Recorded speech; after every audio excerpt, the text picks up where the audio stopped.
AFL players have often had to suffer silently with injuries long after their playing careers have ended. But in recent years, the AFL Players Association has put measures in place to ensure the game's fallen warriors are not forgotten, as Mario Hanna reports. Former Geelong player Jason Snell is still hampered by the injury that ended his promising career at just 23 years of age in 2001.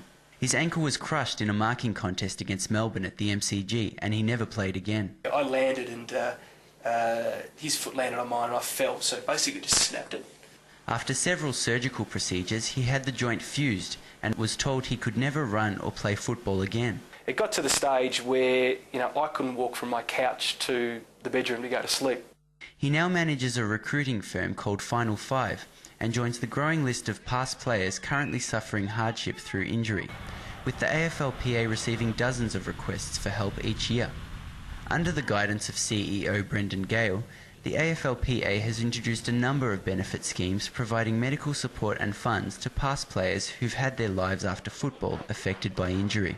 In the past, back in the 70s, 80s even, there wasn't this type of support, and now finally there is. But I guess through this past play program we can actually give back to those who weren't probably as fortunate as current day players are. Former North Melbourne great John Law is one player who didn't receive adequate support when he retired in the late 80s, despite the obvious punishment his body took. I broke my arm in my 200th game, so that's about as straight as a dog's hind leg at the moment. I've knocked the tip off my elbow and broke some knuckles, had an arthroscope on my knee, and I'll probably be fronting up for some hip replacements.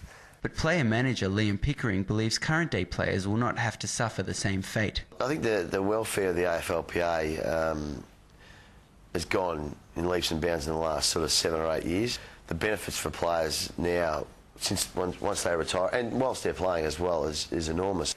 In a show of unanimous support for the AFL's new stance, the game's elite players donated a portion of their match fees from the recent Dream Team game to the Past Players Fund.